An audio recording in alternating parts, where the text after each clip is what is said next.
What is up, you guys, and welcome to the Upper 90 YouTube soccer channel where we talk about soccer, aka football. Today is going to be a special episode because we're going to be talking about 5 things that are happening in the soccer world. So I think you're going to want to stick around and what's all going on. For those that don't know who I am, my name is Michael Forstner. I'm a huge Chelsea fan. Now, Chelsea did lose yesterday to Arsenal.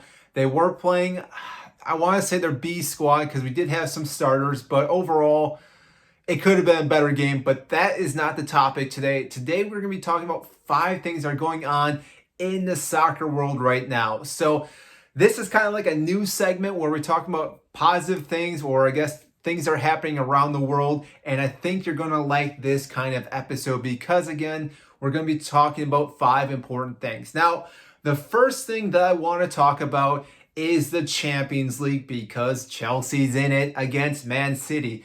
Now, before the other day, it was supposed to be played in Turkey, but they've been dealing with a lot of issues with the pandemic, and it was looking unlikely that they were actually be playing that game there.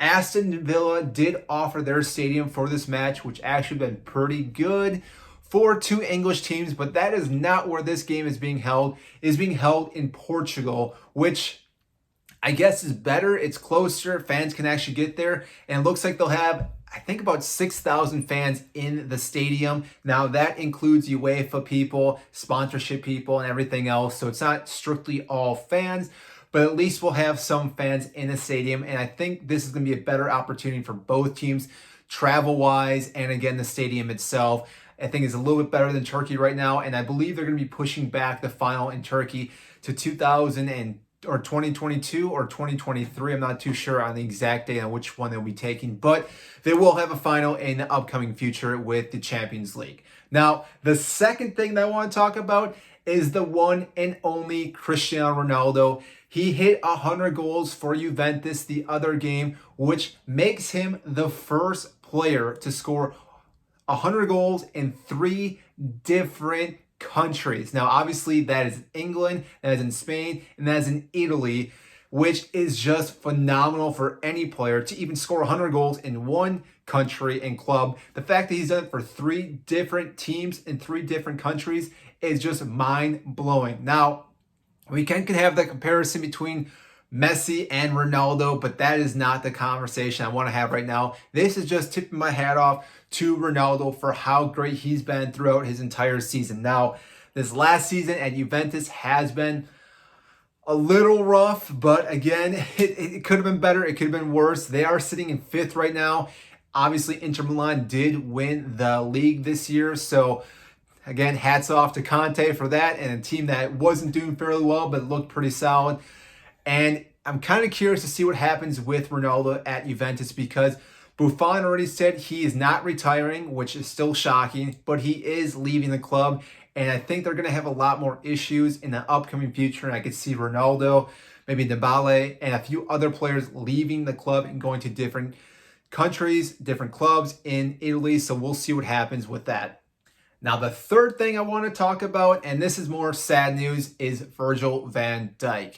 Now, he just recently posted that he will not be participating in the Europa League that is coming up this summer, which is a huge blow for the Netherlands. Now, the shocking thing to me really is that Virgil van Dijk has not played in the Euros or World Cup yet with his amazing stats that he's had. So I think his plan of action right now is to make sure he fully recovers, and that way he's healthy for the upcoming season next year for Liverpool, but then also being healthy enough for the World Cup next summer. Because as we've seen with a lot of other players that rush back in from an injury, it's usually a reoccurring injury, except or something especially like an ACL injury that he suffered when he played against Everton. That is not something you want to take too lightly, and I think he's taking his time to make sure that he's 100%. He can give it his all, and he's not worried about re-injuring that. And obviously, this season for Liverpool is kind of on the back burner for him. I don't think he has to worry about coming back. They still have an opportunity to make it to the Champions League, but that is getting slimmer and slimmer as the weeks go by. So they may be playing Europa League next season, but I think his main focus is future-wise, which I don't fault the player at all. I think Klopp is also behind the saying that he shouldn't rush back into it because he's such a versatile player for Liverpool that they need him to be 100% because he makes a huge difference for this club. Now, the fourth thing I want to talk about is Ajax. Now, if you didn't see, they won their league as well, which shouldn't be too surprising with the players that they have. I mean, they're pretty much the top team that everyone's trying to gun for and take down. But that is not the news I want to talk about. The news I want to talk about is that what the club is doing with the trophy that they won this season. Now, most times, fans don't get anything, but because this past season fans were not able to go into the stadium and watch their teams play, Ajax actually did something pretty cool. They're going to take the trophy itself, melt it down, and actually make these little stars and hand it out to each ticket holder from this past season, which is a phenomenal thing for any club to do. I wish every club would do this with this past year, but I don't see that happening with each and every club. But Ajax is in the position that they're able to do this. And again, this is something just that goes way above and beyond for each and every fan and member of this team because, again, it shows you how much they care and support the fans because the fans really make each and every club in the sport of soccer and any sport in general. So the fact that this club is giving back to the fans is just a huge thing. And I think the fans are going to really appreciate this. I'm not a ticket season holder, so I will not be getting one. But in the future, I would like to buy one at some point, but not as of right now. And I don't think too many people are going to be selling this. But you never know. Some people may sell it right away because they don't really care about it. They just want to watch their team play and totally fine with that. All right, and the fifth thing that we have in our news week this week is about the Rangers. Now, they already won their league multiple weeks ago. Somehow Steven Gerrard has taken this club and just skyrocketed them up to number one. They have been playing so well that not even any team is close to them this season. And it really makes me wonder how long Gerrard will actually stay there because he's done so well that I can see other clubs, possibly Premier League teams, wanting to pick him and coach their teams. Now, some teams that would probably want him that he wouldn't go to, Tottenham being one of them, Arsenal being another one, but don't see him going to either one of those. I think he's going to hold out until Klopp leaves Liverpool, and I think he's going to want to take over. So I think he's going to take a few more seasons at Rangers to then slowly build his confidence, get the players that he wants, and then transition over to Liverpool because I think he can be a solid manager for that club. But that's not what we're talking about again. What we're talking about is the Rangers' defense. Because this defense has been one of the greatest defenses that they've seen in the Scottish Premier League because they've actually scored more goals than they've conceded.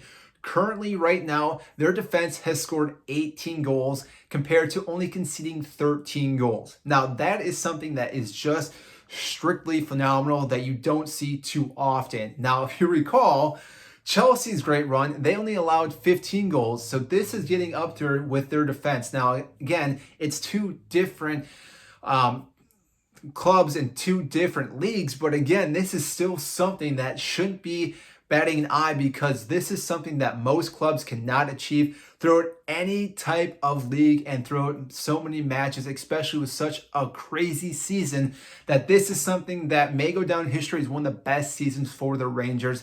And I think this is partly due to what Gerrard's been implementing, his philosophy, getting the players to play the way he wants to, and making them to believe in the system that they have. So that's what I got for you today on this news week. Again, we had the 5 topics.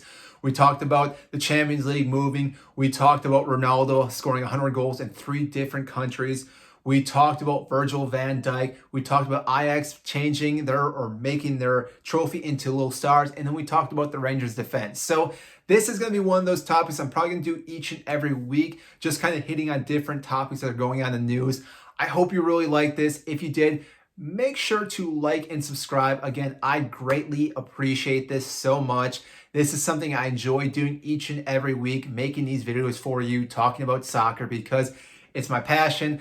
I love watching, reading news, seeing what's going on around the world with soccer. So I hope you enjoy this as well. So I hope you like this and subscribe to this YouTube channel. So thank you very much, and we'll see you next time.